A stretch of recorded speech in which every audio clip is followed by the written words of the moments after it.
എല്ലാവർക്കും നമസ്കാരം. മറ്റൊരു വീഡിയോയിലേക്ക് സ്വാഗതം. ഇന്നത്തെ വീഡിയോയിൽ ഇന്നലെ നമുക്ക് വൈകുന്നേരം കിട്ടിയിട്ടുള്ള ജഡ്ജ്മെന്റുമായി ബന്ധപ്പെട്ടിട്ട് ഒരു വിശകലനം നടത്താൻ വേണ്ടിയിട്ടും അടുത്ത മൂവ് എന്താണെന്ന് അറിയാൻ വേണ്ടിയിട്ടും എന്താണ് ടോട്ടലി കോമൺ ആയിട്ട് അതിൽ നിന്ന് എന്ത് മനസ്സിലാക്കാൻ പറ്റിയെന്ന് സാധാരണക്കാർക്ക് എല്ലാവർക്കും മനസ്സിലാകുന്ന രൂപത്തിൽ കുറച്ച് കാര്യങ്ങൾ പറയാൻ വേണ്ടിയിട്ടാണ് ഇന്നത്തെ വീഡിയോ ചെയ്യുന്നത്. നെക്സ്റ്റ് സ്റ്റെപ്പ് എന്താണ്, നമ്മൾ എന്തൊക്കെ ചെയ്യണം എന്നതിനെക്കുറിച്ചും അവസാന ഭാഗത്തോട്ട് പറയും. പിന്നെ ഇന്നലെ ചെയ്ത വീഡിയോയിൽ കുറച്ച് ക്ലാരിറ്റി കുറവുണ്ട്. ആ ക്ലാരിറ്റി കുറവ് ഇന്ന് നികത്താൻ വേണ്ടിയിട്ട് ഈ വീഡിയോ ഉപയോഗിക്കുന്നതാണ്. എല്ലാവർക്കും ഈ വീഡിയോ പറയുന്ന കാര്യങ്ങൾ വളരെയധികം സ്വന്തം മനസ്സിൽ ചിന്തിച്ചുകൊണ്ട് മുന്നോട്ടുള്ള കാര്യങ്ങൾ പ്രവർത്തിക്കുക എന്ന് മാത്രം ആമുഖമായിട്ട് പറഞ്ഞു. അപ്പോൾ ഇന്നലെ കിട്ടിയ ജഡ്ജ്മെന്റ് ഹൈറിച്ച് ഓൺലൈൻ ഷോപ്പിക്ക് എഗെയിൻസ്റ്റ് ആയിട്ട്, അതായത് പ്രതികൂലമായിട്ട് വന്നിട്ടുള്ള ഒരു ജഡ്ജ്മെന്റ് ആയിരുന്നു ഇന്നലത്തെ ജഡ്ജ്മെന്റ്. മുന്നേ 27-ാം തീയതി നമുക്ക് കിട്ടിയത്, 25-ാം തീയതി നമ്മുടെ കയ്യിലോട്ട് കിട്ടിയത്. ഹൈറിച്ച് ഓൺലൈൻ ഷോപ്പിക്ക് പ്രതികൂലമായിട്ട് വന്നിട്ടുള്ള ഒരു വിധിയായിരുന്നു 25-ാം തീയതിയിലെ വിധി. അതിന്റെ ജഡ്ജ്മെന്റാണ് നമുക്ക് ഇന്നലെ കിട്ടിയത്. അപ്പോൾ അത് പഠിച്ച് മനസ്സിലാക്കിയപ്പോൾ ഞാൻ പറഞ്ഞിരുന്നു എന്തിന്റെ കാരണത്താലാണ് ഹൈറിച്ച് ഓൺലൈൻ ഷോപ്പിക്ക് പ്രതികൂലമായി വന്നതെന്ന് നമുക്ക് ഈ ജഡ്ജ്മെന്റിൽ കാണാൻ പറ്റും എന്നത് വളരെ വ്യക്തമായിട്ട് ഞാൻ പറഞ്ഞിരുന്നു. അപ്പോൾ നമുക്കത് വ്യക്തമായിട്ട് കാണാൻ പറ്റും. ഏകദേശം 24ഓളം പേജ് വരുന്ന ഈ ഒരു ജഡ്ജ്മെന്റിൽ അവസാന ഭാഗത്തോട്ട് വരുന്ന സമയത്ത് 28ാമത്തെ പോയിന്റിൽ വളരെ വ്യക്തമായിട്ട് അവിടെ ഈ കോർട്ട് എഴുതിയിട്ടുണ്ട്. ഈ പറയുന്ന കോമ്പറ്റീറ്റീവ് അതോറിറ്റി ഉന്നയിച്ച ആരോപണങ്ങൾ മേൽ തിരിച്ച് മതിയായ ഡോക്യുമെന്റ്സ് ഇൻസഫിഷ്യൻസ് ആയിട്ട് തോന്നി, ആ കാരണത്താൽ ഈ പറയുന്ന കോമ്പറ്റീറ്റീവ് അതോറിറ്റിക്ക് അനുകൂലമായിട്ട്, അല്ലെങ്കിൽ അവരുടെ പ്രയർ എന്താണ്, ഈ പറയുന്ന ഹൈറിച്ച് ഓൺലൈൻ ഷോപ്പിയുടെ ജംഗമ വസ്തുക്കൾ താൽക്കാലികമായി ഫ്രീസ് ചെയ്ത് വെച്ചതിനെ പെർമനന്റ് ആക്കാൻ വേണ്ടിയിട്ടും അത് സെയിൽ ചെയ്ത് ഈ പറയുന്ന ആളുകളിലേക്ക് എത്തിക്കാൻ വേണ്ടിയിട്ടുള്ള ഒരു പ്രയറിനെ അനുകൂലിച്ചുകൊണ്ടുള്ള ഒരു വിധിയാണ് ഉണ്ടായിട്ടുള്ളത്. ഇവിടെ ഹൈറിച്ച് ഓൺലൈൻ ഷോപ്പി ഈ പറയുന്ന ഡോക്യുമെന്റേഷൻ സമർപ്പിക്കുന്നതിൽ ഉണ്ടായിട്ടുള്ള കാര്യങ്ങളൊക്കെ അവിടെ വിവരിക്കുന്നുണ്ട്. തുടക്കം മുതലുള്ള ഒടുക്കം വരെയുള്ള ഈ വാദങ്ങളുടെ കാര്യങ്ങളും അതിന്റെ വിശകലനങ്ങളും എല്ലാം തന്നെ അതിൽ ആ ജഡ്ജ്മെന്റിൽ പറയുന്നുണ്ട്. അതെല്ലാം മനസ്സിലാക്കാൻ പറ്റുന്ന കാര്യങ്ങൾ നല്ല രൂപത്തിൽ അങ്ങോട്ടും ഇങ്ങോട്ടുള്ള നല്ല ഹെൽത്തി ആയിട്ടുള്ള സംവാദങ്ങൾ നടന്നിട്ടുണ്ട്, വാദമുഖങ്ങൾ നടന്നിട്ടുണ്ട്. നമുക്ക് പറയാനുള്ള ഹൈറിച്ച് ഓൺലൈൻ ഷോപ്പിക്ക് പറയാനുള്ള കാര്യങ്ങളും അവർക്ക് പറയാനുള്ള കാര്യങ്ങളെല്ലാം അതിൽ തന്നെ ഉൾപ്പെടുത്തിയിട്ടുണ്ട്. ശേഷം ഉണ്ടായിട്ടുള്ള വിധി ഹൈറിച്ച് ഓൺലൈൻ ഷോപ്പിക്ക് പ്രതികൂലമായിട്ടും കോമ്പറ്റീറ്റീവ് അതോറിറ്റിക്ക് അനുകൂലമായിട്ടാണ് വന്നിട്ടുള്ളത്. ഇനി ഇവിടെ ഇത്തരത്തിലൊരു വിധി വന്നു, ഇനി എന്ത് എന്നൊരു ചോദ്യത്തിന് മുന്നിലേക്കാണ് ഈ വീഡിയോ ഞാൻ സമർപ്പിക്കുന്നത്. അപ്പോൾ ഫോർ എക്സാമ്പിൾ, ഞാനൊരു എക്സാമ്പിൾ സഹിതം നിങ്ങളോട്ട് ഈ ഒരു വിഷയത്തെ ഒരു പൊതുവായ കാര്യത്തെക്കുറിച്ച് കോമൺ ആയിട്ട് എല്ലാവർക്കും മനസ്സിലാക്കാൻ വേണ്ടിയിട്ടുള്ള ഒരു കാര്യം പറയുകയാണ്. അതിനോട് കണക്ട് ചെയ്തിട്ട് നിങ്ങൾക്ക് ഈ ഒരു കാര്യത്തെ മനസ്സിലാക്കാൻ പറ്റും. ഫോർ എക്സാമ്പിളിന് ഇപ്പോൾ ഒരു വ്യക്തി ഞാൻ പറയുകയാണ്, ഒരു വ്യക്തി കൊലപാതകം ചെയ്തിട്ടുണ്ട്. ആ കൊലപാതകം ചെയ്തത് അദ്ദേഹത്തിന് ഒരു കൊലപാതകം ആരോപിക്കപ്പെടുമ്പോൾ ഞാൻ അത് കേസായി ആ കേസുമായി ബന്ധപ്പെട്ട് മുന്നോട്ട് പോയി സംവാദങ്ങളെല്ലാം നടക്കുന്നതിടയിൽ ഈ പറയുന്ന കൊലപാതകം ചെയ്ത വ്യക്തി ഇന്ന സമയത്ത് ഇന്ന വസ്തു കൊണ്ട് ഇന്ന ആളെ കുത്തി എന്നതിന് തെളിവായിട്ട് 2 സാക്ഷികളെയും ഞാൻ ഉദ്ധരിച്ചതിന്റെ അടിസ്ഥാനത്തിൽ അദ്ദേഹത്തെ കൊലപാതകി എന്ന രൂപത്തിൽ എന്ത് ചെയ്യാണ്, ആ ഒരു ജഡ്ജ്മെന്റ് വരികയാണ്. പക്ഷെ സത്യത്തിൽ അദ്ദേഹം കൊലപാതകം ചെയ്തിട്ടില്ല എന്നുള്ളത് അദ്ദേഹത്തിന് വ്യക്തമായി ബോധമുള്ളത് കൊണ്ട് തന്നെ അദ്ദേഹത്തിന്റെ ആ സമയത്തുള്ള ഈ ഒരു വാദങ്ങൾ നടക്കുന്ന ഇടയിൽ അദ്ദേഹം കൊലപാതകം ചെയ്തിട്ടില്ല എന്ന് തെളിയിക്കാൻ പാകമായിട്ടുള്ള എവിഡൻസോ കാര്യങ്ങളോ ആ കോടതിയിൽ സമർപ്പിക്കാൻ പറ്റാത്തതിന്റെ പേരിൽ ആ കോടതിയിൽ വന്നിട്ടുള്ള ജഡ്ജ്മെന്റ് അദ്ദേഹത്തിന് എഗെയിൻസ്റ്റായി മാറി എന്നത് ഒരു സത്യാവസ്ഥ. അതുകൊണ്ട് തന്നെ ആ കോടതിയെ സംബന്ധിച്ചിടത്തോളം ആ ഒരു ജഡ്ജ്മെന്റ് തികച്ചും ന്യായമായിട്ടുള്ള ജഡ്ജ്മെന്റ് ആയിട്ട് നമുക്ക് കണക്കാക്കാൻ പറ്റും. കാരണം കോടതിയിൽ തെളിവുകളാണ് ഉന്നയിക്കേണ്ടത്, കോടതിയിൽ വേണ്ടത് അബ്സല്യൂട്ട് കാര്യങ്ങളാണ് വേണ്ടത്. അപ്പോൾ അതിനുശേഷം അപ്പോഴും അദ്ദേഹം നിരപരാധിയാണെന്ന് അദ്ദേഹത്തിന് ബോധമുള്ളത് കൊണ്ട് തന്നെ ഒരു സമയത്തോട്ട് അദ്ദേഹത്തിന് എന്ത് ചെയ്യണേ, നമ്മളെ നിയമ സംവിധാനം മുന്നോട്ട് വെക്കുന്ന, ഇന്ത്യ രാജ്യത്തുള്ള നിയമ സംവിധാനം മുന്നോട്ട് വെക്കുന്ന ഒരു നിയമ സംഹിതയാണ് ആ കോർട്ട് അപ്പീൽ ടു ഹൈക്കോർട്ട് അല്ലെങ്കിൽ അപ്പീൽ ടു മേൽക്കോടതിയിലോട്ട് അപ്പീലിന് പോകാനുള്ള ഒരു സംവിധാനം നമ്മുടെ നാട്ടിൽ ഉള്ളത് നമ്മൾക്ക് എല്ലാവർക്കും മനസ്സിലാക്കാൻ വേണ്ടിയിട്ടാണ് ഈ ഒരു കാര്യം പറയുന്നത്. അപ്പോൾ അദ്ദേഹം നിരപരാധിയാണെന്ന് തെളിയിക്കാൻ വേണ്ടിയിട്ടുള്ള എവിഡൻസ് ഒരു സമയത്ത് അദ്ദേഹത്തിന്റെ കയ്യിലോട്ട് വരുന്ന സമയത്ത് അദ്ദേഹത്തിന് അപ്പീലിന് പോകാനുള്ള ഒരു അവസരമുണ്ട്. ഏതൊരു കോടതിയിൽ നിന്നും വിധികൾ വരുന്ന സമയത്ത് 60 days ആണ്. നമ്മളിപ്പോൾ ഈ ബഡ്സിന്റെ കാര്യം പറയുന്നത് 60 daysനുള്ളിൽ ഈ പറയുന്ന ഹൈറിച്ച് ഓൺലൈൻ ഷോപ്പിക്ക് മേൽക്കോടതിയിലോട്ട് പോകാനുള്ള ഒരു അവസരമുണ്ട്. അപ്പോൾ ഈ വന്നിട്ടുള്ള വിധി തങ്ങൾക്ക് വിഷമമുണ്ടാക്കി എന്ന രൂപത്തിലോട്ട് ഒരു കാര്യം ഉണ്ടായെങ്കിൽ നിങ്ങൾക്ക് അപ്പീലിന് പോകാൻ ഇവിടുത്തെ നിയമ സംവിധാനം അനുവദിക്കുന്നുണ്ട്. അത്തരത്തിലുള്ള സ്വാതന്ത്ര്യം നിങ്ങൾക്ക് നൽകുന്നുണ്ട്. നിങ്ങളുടെ നിരപരാധിത്വം അവിടെ തെളിയിക്കാൻ പറ്റുകയാണെങ്കിൽ നിങ്ങൾക്ക് അവിടെ വിജയം കണ്ടെത്താനുള്ള അവസരമുണ്ട് എന്നുള്ളതാണ് ഈ ഒരു സന്തോഷമുള്ള നമ്മുടെ നിയമ സംവിധാനത്തിന്റെ പ്രത്യേകത. അപ്പോൾ ഈ നേരത്തെ പറഞ്ഞ ഉദാഹരണത്തിലോട്ട് വരികയാണെങ്കിൽ, അങ്ങനെ അദ്ദേഹം ഹൈക്കോടതിയിലോട്ട് അപ്പീലിന് പോവുകയും അപ്പീലിന് പോയ സമയത്ത് ഈ പറയപ്പെടുന്ന ആളുകൾ പറഞ്ഞ വിറ്റ്നസ്സും കാര്യങ്ങളും എല്ലാം മറികടക്കുന്ന രൂപത്തിൽ, അതിനേക്കാൾ വെല്ലുന്ന രൂപത്തിൽ അദ്ദേഹം അന്ന് ആ കൊല നടക്കുന്ന സ്ഥലത്ത് ഇല്ല എന്ന് തെളിയിക്കുന്ന രൂപത്തിൽ മറ്റൊരു എവിഡൻസ് എന്ന് പറഞ്ഞു കഴിഞ്ഞാൽ തികച്ചും അദ്ദേഹത്തിന്റെ വാദങ്ങളെ തെളിയിക്കുന്ന രൂപത്തിൽ 100% അദ്ദേഹത്തിന്റെ വാദങ്ങളെ ശരിവെക്കുന്ന രൂപത്തിലുള്ള എവിഡൻസ് അദ്ദേഹം ആ ഹൈക്കോടതിയിൽ ഹാജരാക്കുകയാണെങ്കിൽ അദ്ദേഹത്തിനായിരിക്കും അവിടെ എന്ത് ചെയ്യുക, പൂർണ്ണമായിട്ടും വിജയം കിട്ടുക എന്ന് നമ്മളെല്ലാവരും മനസ്സിലാക്കുക. കാരണം അദ്ദേഹം നിരപരാധിയാണെന്ന് അദ്ദേഹത്തിന് ഉറപ്പുള്ളത് കൊണ്ടാണ് അദ്ദേഹം ഹൈക്കോടതിയിലോട്ട് പോയിട്ട് ഈ പറയുന്ന കാര്യങ്ങൾ സമർപ്പിക്കാനുള്ള ഒരു കാര്യം മുന്നോട്ടെടുത്തത്. നേരെ മറിച്ച് ഈ ആദ്യം പറയുന്ന വിധിയിൽ അദ്ദേഹം വിഷമമൊന്നുമില്ല, അത് കറക്റ്റാണ് എന്ന് ഒത്തിട്ട് എന്ത് ചെയ്യണം, അദ്ദേഹം തന്റെ സമ്മതം, അതായത് കുറ്റം സമ്മതിക്കുകയാണെങ്കിൽ പിന്നീട് അപ്പീലിന് പോകേണ്ട ഒരു അവസരം അവിടെ വരുന്നില്ല. കുറ്റസമ്മതം അദ്ദേഹം നടത്തി കഴിഞ്ഞു. ഇവിടെ കുറ്റസമ്മതം നടത്താതെ അദ്ദേഹം എന്ത് ചെയ്യാണ്, എനിക്ക് അപ്പീലിന് പോകണം, എനിക്ക് എൻ്റെ നിരപരാധിത്വം തെളിയിക്കണം എന്ന രൂപത്തിലോട്ട് ഈ പറയുന്ന ഹൈക്കോടതിയിലോട്ട് പോയിട്ട് അദ്ദേഹത്തിന്റെ നിരപരാധിത്വം തെളിയിക്കാൻ വേണ്ടിയിട്ടുള്ള അവസരത്തെ ഉപയോഗിക്കുകയും ശേഷം അതിനു വേണ്ടിയിട്ടുള്ള എവിഡൻസ് സമർപ്പിക്കുകയും ചെയ്യുന്നതോടുകൂടി ഈ പറയുന്ന രൂപത്തിൽ എന്ത് ചെയ്യാണ്, അദ്ദേഹത്തിന് വിജയം കൈവരിക്കാനുള്ള അവസരം എത്തുക. നമ്മളെ ഈ നിയമ സംവിധാനത്തിൽ ഇത്തരം ഓപ്ഷനുകൾ ഉണ്ട് എന്നുള്ളത് നമ്മൾ മനസ്സിലാക്കാൻ വേണ്ടിയിട്ടാണ് ഈ ഒരു ചെറിയ ഉദാഹരണം പറഞ്ഞത്. അപ്പൊ ഇവിടെ തികച്ചും ഹൈറിച്ച് ഓൺലൈൻ ഷോപ്പിക്ക് എഗെയിൻസ്റ്റ് ആയിട്ട് അല്ലെങ്കിൽ പ്രതികൂലമായിട്ട് വന്ന വിധിയിൽ, കോമ്പറ്റേറ്റീവ് അതോറിറ്റിക്ക് അനുകൂലമായിട്ടുള്ള വിധിയിൽ ഈ പറയുന്ന ജഡ്ജ്മെന്റ് കൂടി കൂട്ടി വായിക്കുമ്പോൾ തികച്ചും ന്യായമായിട്ടുള്ള നീതിപരമായിട്ടുള്ള കാര്യം തന്നെയാണ് ജഡ്ജിന്റെ മുന്നിൽ തീരുമാനത്തിൽ എടുത്തിട്ടുള്ളത്. കാരണം അവരുടെ മുന്നിൽ എന്താണ് കണ്ടിട്ടുള്ളത്, ആ കാഴ്ചപ്പാടുകൾക്ക് അനുസരിച്ചാണ്, അല്ലെങ്കിൽ അത്തരം ഡോക്യുമെന്റേഴ്സിന് അനുസരിച്ചാണ് അതിലൊരു വിധി വരിക എന്നുള്ളത് നമ്മൾ അംഗീകരിക്കുന്ന കാര്യമാണ്. അത് ബഹുമാനപൂർവ്വം നമ്മൾ അംഗീകരിക്കും. അതിൽ വിഷമമുണ്ടെങ്കിൽ അതേ നിയമ സംവിധാനം നമുക്ക് തരുന്ന ഒരു സ്വാതന്ത്ര്യമാണ്. ആ ഒരു വിധിയിൽ നിങ്ങൾക്ക് വിഷമമുണ്ടെങ്കിൽ ഉണ്ടായിട്ടുണ്ടെങ്കിൽ നിങ്ങൾക്ക് മേൽക്കോടതിയിലോട്ട്, ഹൈക്കോടതിയിലോട്ട് അപ്പീലിന് പോകാനുള്ള ഒരു ക്ലോസ് തന്നെ നമ്മുടെ ഈ പറയുന്ന ബഡ്സ് ആക്ടിൽ 19ാമത്തെ ക്ലോസ് ആയിട്ട് ഉൾപ്പെടുത്തിയിട്ടുണ്ട്, അപ്പീൽ ടു ഹൈക്കോർട്ട് എന്നുള്ളത്. അത് ഹൈറിച്ച് ഓൺലൈൻ ഷോപ്പിക്ക് ആദ്യം അനുകൂലമായി വന്നിരുന്നെങ്കിൽ ഈ പറയുന്ന കോമ്പറ്റേറ്റീവ് അതോറിറ്റിക്കും മേൽക്കോടതിയിലോട്ട് പോകാനുള്ള അവസരമുണ്ട്. അതേ സ്വാതന്ത്ര്യം തന്നെ ഏത് പ്രതിയായി നിൽക്കുന്ന ഹൈറിച്ച് ഓൺലൈൻ ഷോപ്പിക്കും പോകാനുള്ള അവസരമുണ്ട്. ഈ അവസരത്തെ ഹൈറിച്ച് ഓൺലൈൻ ഷോപ്പി എങ്ങനെ മുന്നോട്ട് കൊണ്ടുപോകുന്നു, ഏത് തരത്തിൽ ഉപയോഗിക്കുന്നു എന്നതാണ് നമ്മൾ ഈ പറയുന്ന ഹൈറിച്ച് ഓൺലൈൻ ഷോപ്പിലുള്ള ആളുകൾ നോക്കിക്കാണേണ്ടതും പൊതുസമൂഹം നോക്കിക്കാണേണ്ടതും. അവിടെ ഈ പറയുന്ന ലാക്ക് ഓഫ് ഡോക്യുമെന്റേഷൻ, ഈ പറയുന്ന സഫീഷ്യൻസ് ആയിട്ടുള്ള ഡോക്യുമെന്റേഷന്റെ കുറവ് കാരണത്താൽ ഈ പറയുന്ന പ്രതികൂലമായിട്ടുള്ള വിധി, അത് സമർപ്പിക്കാൻ പറ്റാത്തതിന്റെ പേരിലാണല്ലോ പ്രതികൂലമായിട്ടുള്ള വിധി വന്നത്. അത് ഈ പറയുന്ന അപ്പീലിന് പോകാൻ നിൽക്കുന്ന ഹൈറിച്ച് ഓൺലൈൻ ഷോപ്പിയുടെ കയ്യിൽ അവർക്ക് കോൺഫിഡന്റ് ആയിട്ട് ഞങ്ങൾക്ക് അവിടെ സമർപ്പിക്കാൻ പറ്റും എന്ന രൂപത്തിലോട്ട് ഒരു കാര്യം വരികയാണെങ്കിൽ അവർ അപ്പീലിന് പോകാനും തയ്യാറാവുന്ന സിറ്റുവേഷൻ എന്ന് പറയുന്നത് അവർക്ക് ആ സ്വാതന്ത്ര്യം ഉപയോഗപ്പെടുത്തിക്കൊണ്ട് വിജയിക്കാൻ പറ്റുമെന്ന കോൺഫിഡൻസോട് കൂടി അവർ പോകുമ്പോൾ അതൊരു പോസിറ്റീവ് സൈനാണ്. ഇവിടെ ഹൈറിച്ച് ഓൺലൈൻ ഷോപ്പിക്കെതിരെ ഇപ്പോൾ കിട്ടിയിട്ടുള്ള വിധി പ്രകാരം കോമ്പറ്റേറ്റീവ് അതോറിറ്റിക്ക് അവർക്ക് അനുകൂലമായി വന്ന വിധിയിൽ അവർക്ക് മുന്നോട്ടുള്ള കാര്യങ്ങൾ ചെയ്യാം. പ്രോപ്പർട്ടി സെയിൽ, അല്ലെങ്കിൽ പബ്ലിക്കോ അല്ലെങ്കിൽ പ്രൈവറ്റ് ആയിട്ട് അവരുടെ അറ്റാച്ച്മെന്റ് ചെയ്യാനുള്ള, പെർമനന്റ് അറ്റാച്ച്മെന്റ് ചെയ്യാനുള്ള കാര്യങ്ങളുമായിട്ട് മുന്നോട്ട് പോകാം. പ്രോപ്പർട്ടി സെയിൽ ചെയ്യാനുള്ള കാര്യമായിട്ട് മുന്നോട്ട് പോകാം.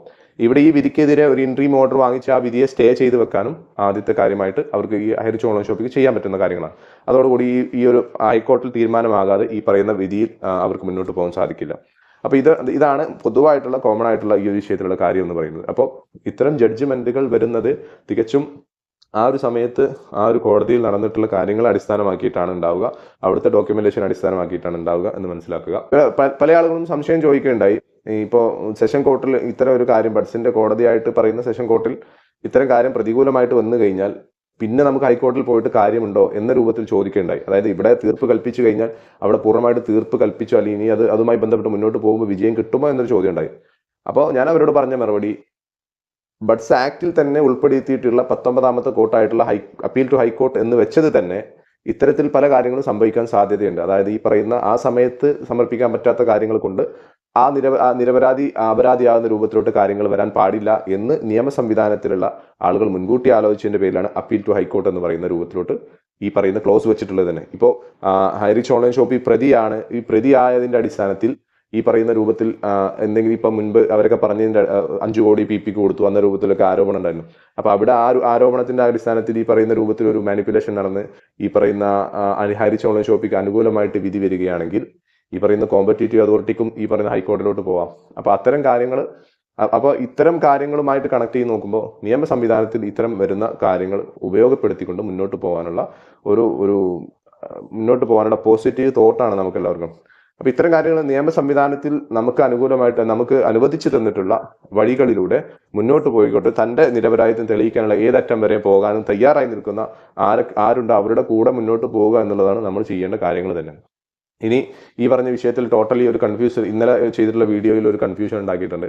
ഇന്നലെ ചെയ്ത വീഡിയോയിൽ കൺഫ്യൂഷൻ എന്ന് വെച്ചാൽ ഈ പറയുന്ന നമ്മുടെ ഐറിഷ് ഓൺലൈൻ ഷോപ്പിയുടെ ടോട്ടൽ മാനേജ്മെന്റ് ഉൾപ്പെടുത്തിയിട്ടുള്ള ഒരു സൂം മീറ്റിംഗ് ഉണ്ടായിരുന്നു 25-ാം തീയതി രാത്രി. ആ സമയത്ത് പറഞ്ഞിട്ടുള്ള കാര്യങ്ങളിൽ അവ്യക്തമായിട്ടുള്ള കുറച്ച് കാര്യങ്ങൾ വ്യക്തമാക്കാൻ വേണ്ടിയിട്ട് ഇന്നലെ ചെയ്ത വീഡിയോയിൽ പല ആളുകളും വിളിക്കുകയുണ്ടായി. ഇങ്ങനെ ലീഡേഴ്സുമായിട്ട് കണക്ട് ചെയ്യാൻ വേണ്ടിയിട്ട് നിങ്ങൾ എന്തിനാ അങ്ങനെ പറഞ്ഞ് ഒരുപാട് കോളുകൾ വരുന്നുണ്ട് എന്ന രൂപത്തിൽ വിളിക്കുകയുണ്ടായി.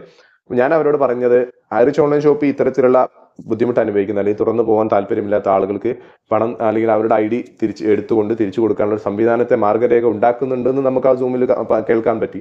ആ കേട്ടതിന്റെ അടിസ്ഥാനത്തിൽ ഐറിഷ് ഓൺലൈൻ ഷോപ്പിൽ ആ പറഞ്ഞ ആളുകൾക്ക് ഒരിക്കലും എവിടെയാണ് ഈ പറയുന്ന ആളുകൾ ഉള്ളത് അല്ലെങ്കിൽ ആർക്കാണ് ബുദ്ധിമുട്ട് എന്ന് ഉള്ളത് ആ പറയുന്ന ആളുകൾ ഡയറക്റ്റ് മനസ്സിലാക്കാൻ പറ്റത്തില്ല. അത് മനസ്സിലാകുന്ന തങ്ങളുടെ കൂടെ അസോസിയേറ്റ് ചെയ്തിട്ടുള്ള ആളുകളുടെ ബുദ്ധിമുട്ട് മനസ്സിലാക്കുക ഓരോ ലീഡേഴ്സാണ്. അല്ലെങ്കിൽ ഞാൻ ജോയിൻ ചെയ്യിപ്പിച്ചിട്ടുള്ള എൻ്റെ താഴെ അസോസിയേറ്റ് ചെയ്തിട്ടുള്ള ആളുകളുടെ ബുദ്ധിമുട്ട് എന്നിലേക്കാണ് ആദ്യം വരിക. ഞാനാണ് അവരുടെ ലിസ്റ്റ് കളക്ട് ചെയ്തുകൊണ്ട് മുകളിലോട്ട് എത്തിക്കേണ്ട ഉത്തരവാദിത്തം എനിക്കാണ്. ആ ഉത്തരവാദിത്തം നിറവേറ്റുമ്പോഴാണ് ഞാൻ അവരെ ജോയിൻ ചെയ്തതിൻ്റെ പൂർണ്ണമായിട്ട് കടമ നിർവഹിച്ചു എന്ന രൂപത്തിലോട്ട് ഒരു കാര്യം വരത്തുള്ളൂ, ഒരു ലീഡർഷിപ്പ് ക്വാളിറ്റി ആയിട്ട് ഞാൻ വരത്തുള്ളൂ. കമ്പനി അങ്ങനെ ഒരു ഒഫീഷ്യലായിട്ട് ഒരു കാര്യം പറഞ്ഞതിൻ്റെ അടിസ്ഥാനത്തിൽ അത് തൻ്റെ കൂടെ അസോസിയേറ്റ് ചെയ്ത ആളുകളുടെ അടുത്തേക്ക് എത്തിച്ചുകൊണ്ട് അതുവരെ കോൾ ചെയ്തിരുന്ന ആളുകളിലേക്ക് പറഞ്ഞുകൊണ്ട് നിങ്ങൾക്ക് ഇത്ര ഒരു അവസരമുണ്ട്, നിങ്ങൾക്ക് ഉപയോഗപ്പെടുത്താം. തന്മൂലം നിങ്ങൾക്ക് പണം തിരിച്ചു കിട്ടിക്കഴിഞ്ഞാൽ ഐറിഷ് ഓൺലൈൻ ഷോപ്പിയോ ഞാനോ നിങ്ങളോട് പറഞ്ഞിട്ടുള്ള ഓഫറുകളോ കാര്യങ്ങളോ അതിനുശേഷം നിങ്ങൾക്ക് ലഭിക്കുകയില്ല എന്ന് ഈ പറയുന്ന മുതൽ മുടക്ക് നിങ്ങൾക്ക് കിട്ടാനുള്ള അവസരമുണ്ട് എന്ന രൂപത്തിലോട്ട് നമുക്ക് കാര്യങ്ങൾ പറഞ്ഞ് അവരുടെ ലിസ്റ്റ് എടുത്തുകൊണ്ട് ഈ പറയുന്ന മുകളിലോട്ട് എത്തിക്കാനുള്ള അവസരത്തെ നമ്മളെല്ലാവരും ഉപയോഗിക്കണമെന്നാണ് ഞാൻ ഇന്നലെ വീഡിയോയിൽ വ്യക്തമായി പറയാനുണ്ടായത്. ഇവിടെ സംഭവിച്ചത് ഈ പറയുന്ന ഇന്നലെ എനിക്കൊരു കോൾ വരികയെന്ന് വെച്ചാൽ അപ്പോൾ അദ്ദേഹം എനിക്ക് നിങ്ങൾ അങ്ങനെ പറയാൻ പാടില്ല, നിങ്ങൾ എന്തിനാ അങ്ങനെ പറഞ്ഞു, ഒരുപാട് കോളുകൾ വരുന്നുണ്ടെന്ന് പറഞ്ഞു. ഞാൻ അദ്ദേഹത്തോട് ചോദിച്ചു എത്ര ആളുകൾ നിങ്ങളുടെ താഴെ അസോസിയേറ്റ് ചെയ്തിട്ടുണ്ടെന്ന് ചോദിച്ചു. അപ്പോൾ അദ്ദേഹം പറഞ്ഞു 35,000 പേരുണ്ടെന്ന്. അപ്പോൾ എത്ര കോളുകൾ നിങ്ങൾക്ക് വരുന്നുണ്ട് ചോദിച്ചു, ഈ പ്രശ്നക്കാരായിട്ട് അല്ലെങ്കിൽ ബുദ്ധിമുട്ട് അനുഭവിച്ചിട്ട് പറയുന്ന എത്ര കോളുകൾ നിങ്ങൾക്ക് വരുന്നുണ്ടെന്ന് ചോദിച്ചു. അപ്പോൾ അദ്ദേഹം പറഞ്ഞു എനിക്കൊരു 15ഓളം കോളുകൾ വരുന്നുണ്ട്. അപ്പോൾ ആ കാൽക്കുലേഷൻ നോക്കുക, 35,000 അസോസിയേറ്റ് ഉള്ള ഒരു ടീമിൽ നിന്ന് വെറും 15ഓളം പേര് മാത്രമേ എന്തുള്ളൂ പ്രശ്നക്കാരായിട്ട് അല്ലെങ്കിൽ സാമ്പത്തികമായിട്ട് ബുദ്ധിമുട്ട് അനുഭവിച്ചുകൊണ്ട് അല്ലെങ്കിൽ ഇത്തരത്തിലുള്ള ഒരു ഐറിഷ് ഓൺലൈൻ ഷോപ്പിൽ ഇനി തുടരാൻ താല്പര്യമില്ല എന്ന് അറിയിച്ചിട്ടുള്ള 15ഓളം പേരെ കെയർ ചെയ്യാൻ പോലും ഭാഗമാകാതെ നിൽക്കുന്ന അല്ലെങ്കിൽ അവരുടെ കാര്യം പരിഗണിക്കാൻ പോലും നമ്മൾ തയ്യാറാവാത്ത സിറ്റുവേഷൻ അത് ഡേഞ്ചറാണ്. കാരണം നമ്മൾ അവരെ അസോസിയേറ്റ് ചെയ്തിട്ടുള്ള അതിൻ്റെ ഉത്തരവാദിത്വം നമുക്ക് ഏറ്റെടുക്കേണ്ട ഒരു കാര്യമുണ്ട്. ഇത്തരം പ്രതിസന്ധികളിൽ കൂടെ നിൽക്കുന്നവർക്കാണ് നമ്മൾ ലീഡർഷിപ്പ് ക്വാളിറ്റി എന്ന് പറയുന്നത്. ആ ക്വാളിറ്റി നിങ്ങൾ സ്വയം ഏറ്റെടുത്തുകൊണ്ട് എൻ്റെ ടീമിൽ ആരെങ്കിലും ബുദ്ധിമുട്ട് അനുഭവിക്കുന്നുണ്ടെങ്കിൽ ഈ ഒരു അവസരത്തെ അവർക്ക് ഉപയോഗപ്പെടുത്താൻ വേണ്ടിയിട്ട് ചെയ്തു കൊടുക്കണം എന്ന രൂപത്തിലോട്ട് നമ്മൾ തയ്യാറാണ്, നമ്മൾ മുന്നോട്ട് വരണം.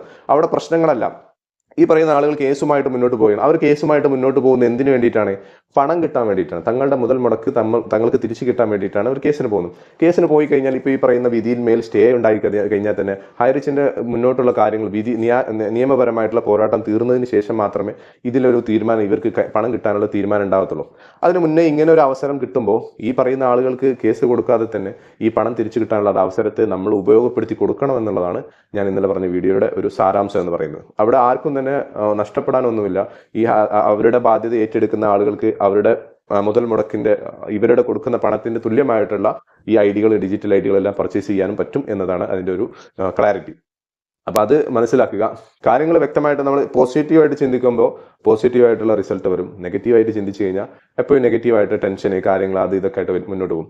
ഇവിടെ ടെൻഷൻ അടിച്ചത് കൊണ്ട് ഒരു കാര്യമില്ല, ഒരു പ്രയോജനമില്ല, നമുക്ക് മുന്നോട്ടുള്ള വഴി തെളിയത്തില്ല. ടെൻഷൻ അടിക്കാണ്ട് പോസിറ്റീവായിട്ട് ചിന്തിച്ചുകൊണ്ട് കാര്യങ്ങൾ മുന്നോട്ട് കൊണ്ടുപോകുക. ഇവിടെ വ്യക്തമായിട്ട് നമുക്കറിയാം നമ്മൾ എന്ത് പ്രൊജക്റ്റുകളും പ്രൊഡക്റ്റുകളും നമ്മൾ ഉപയോഗിച്ച് പോകുന്ന കാര്യങ്ങളും എന്താണ് ചെയ്തുകൊണ്ടിരുന്നത് നമുക്ക് വ്യക്തമായിട്ട് അറിയാം. അത് ആ രൂപത്തിൽ നമുക്കിനി സമർപ്പിക്കാനുള്ള അവസരങ്ങളും കാര്യങ്ങളും എല്ലാം മുന്നോട്ട് കിടക്കുകയാണ്. അത്തരത്തിൽ കാര്യങ്ങൾ ബോധ്യപ്പെടുത്തി കൊടുത്തു കഴിഞ്ഞാൽ നമുക്ക് തിരിച്ചു വരാനുള്ള അവസരമുണ്ട് എന്ന് മനസ്സിലാക്കുക. ആ കാര്യങ്ങളിലേക്കെല്ലാം നമ്മൾ ഇനി വരും ദിവസങ്ങളിൽ കടക്കാൻ പോവുകയാണെന്നുള്ളത് നമുക്ക് എല്ലാവർക്കും അറിയാം. അപ്പോൾ ഇതിന് ടോട്ടലായിട്ട് കോമൺ ആയിട്ട് പറഞ്ഞിട്ടുള്ള കുറേ കാര്യങ്ങൾ ഇതിൽ ഉൾപ്പെടുത്തിയിട്ടുണ്ട്. പല ആളുകൾക്കും ഇതിൽ നിന്നും മനസ്സിലാക്കാൻ പറ്റും, ചില ആളുകൾക്ക് മനസ്സിലാകാത്ത സിറ്റുവേഷൻ വരികയാണെങ്കിൽ എന്നിലേക്ക് നേരിട്ട് നിങ്ങൾക്ക് കോൺടാക്ട് ചെയ്തുകൊണ്ട് നിങ്ങൾക്ക് എന്നോട് സംശയങ്ങൾ ചോദിക്കാം. ഞാൻ എൻ്റെ നമ്പർ ഇതിലോട്ട് ആഡ് ചെയ്യാൻ ഉദ്ദേശിക്കുന്നുണ്ട്. കാരണം എന്ന് വെച്ചാൽ പല ആളുകൾക്കും നമ്മൾ ചെയ്യുന്ന വീഡിയോയിൽ വ്യക്തമായിട്ട് കാര്യങ്ങൾ മനസ്സിലാവാത്തത് നേരിട്ട് എന്നോട് ചോദിക്കേണ്ട ഒരു അവസരത്തെ ഞാൻ ഇവിടെ വെക്കുകയാണ്. കാരണം കാര്യങ്ങൾ വ്യക്തമായിട്ട് ബോധ്യപ്പെട്ട് കഴിഞ്ഞാൽ പല ഉത്തരങ്ങളും നമ്മളിലോട്ട് കിട്ടിക്കഴിഞ്ഞാൽ നമുക്കൊരു തെളിവായിട്ടുള്ള ഒരു വ്യൂ വരും, ഒരു പോസിറ്റീവ് വരും.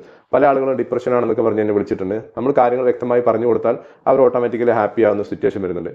ഇപ്പോഴും ഈ ഒരു സംവിധാനത്തെ പൂട്ടിക്കാൻ വേണ്ടിയിട്ട് നിങ്ങൾ കേസ് കൊടുക്കൂ എന്ന് പറയുന്നതിൻ്റെ ഒരു ഉദ്ദേശം എന്ന് വെച്ചാൽ പണം കിട്ടുക എന്നുള്ളതല്ല. നമ്മളെന്തായാലും ഐറിഷ് ഓൺലൈൻ ഷോപ്പിൽ എന്തായാലും ഇത് കേസുമായിട്ട് മുന്നോട്ട് പോകാൻ തീരുമാനിച്ചിട്ടുണ്ട്. അപ്പോൾ ഈ പറഞ്ഞ വിധിയിൽ ഒരു സ്റ്റേ കിട്ടിക്കഴിഞ്ഞാൽ ഈ പറയുന്ന കാര്യങ്ങളൊക്കെ എന്ത് ചെയ്യും, ആ കൊടുത്ത കേസുകളും അതുപോലെ അവിടെ കിടക്കും. അപ്പോൾ അത്തരം കാര്യങ്ങളൊക്കെ ഈ ഒരു സെറ്റിൽമെന്റ് സംവിധാനത്തിലൂടെ നിങ്ങൾ ഇവരെ എത്തിച്ചു കഴിഞ്ഞാൽ അവർക്ക് പണമാണ് ആവശ്യമെങ്കിൽ ആ പണം കൊടുക്കാനുള്ള സംവിധാനത്തെ മാർഗ്ഗരേഖ കമ്പനി ഉണ്ടാക്കുന്നുണ്ട്. അതിന്റെ അപ്ഡേഷനും കാര്യങ്ങളൊക്കെ വരും ദിവസങ്ങളിൽ വരാനിരിക്കുന്നുണ്ട്. അപ്പോൾ അത് മുൻകൂട്ടി പ്ലാൻ ചെയ്തുകൊണ്ട് നിങ്ങൾ അഡ്വാൻസ് ആയിട്ട് അവരുടെ ലിസ്റ്റ് എടുത്തു കഴിഞ്ഞാൽ നിങ്ങളൊരു ലീഡർ എന്ന നിലയിൽ നിങ്ങൾക്ക് ആ സമയം വരുമ്പോൾ വളരെ പെട്ടെന്ന് കൊടുക്കാൻ പറ്റും എന്നുള്ളതാണ് നിങ്ങൾ ഈ ഒരു വിഷയത്തിൽ പറയാനുള്ളത്. ഇവിടെ ഐറിച്ച് ഓൺലൈൻ ഷോപ്പിൽ അതിന്റെ മാനേജ്മെന്റ് അല്ലെങ്കിൽ ലീഡേഴ്സ് കാര്യങ്ങളൊക്കെ ഈ പറയുന്ന ഒരു 90% ആളുകളും സപ്പോർട്ടായിട്ട് നിൽക്കുന്ന ആളുകൾ. ഈ സപ്പോർട്ടായി നിൽക്കുന്ന ആളുകൾക്കും സാമ്പത്തികമായിട്ടുള്ള ബുദ്ധിമുട്ടുകളുണ്ട്, EMI അടക്കാനുണ്ട്, ലോൺ അടക്കാനുണ്ട്, കാര്യങ്ങളൊക്കെ ഉണ്ട്. അപ്പോൾ ഇവർക്ക് ചെയ്യാൻ പറ്റുന്ന രൂപത്തിൽ ലീഗലായിട്ട് ഇവർക്ക് ചെയ്യാൻ പറ്റുന്ന ഒരു വർക്കിംഗ് പ്ലാറ്റ്ഫോം കൊണ്ടുവന്ന് കഴിഞ്ഞാലും നല്ലൊരു സംവിധാനമായിട്ട് നമ്മൾ അങ്ങനെ ഒരു ന്യൂസ് കേട്ടു. ഒരു വർക്കിംഗ് പ്ലാറ്റ്ഫോം, പുതിയ ഇന്നോവേഷൻ ആയിട്ട് ഒരു വർക്കിംഗ് പ്ലാറ്റ്ഫോം കൊണ്ടുവരുന്നുണ്ട് കേട്ടു.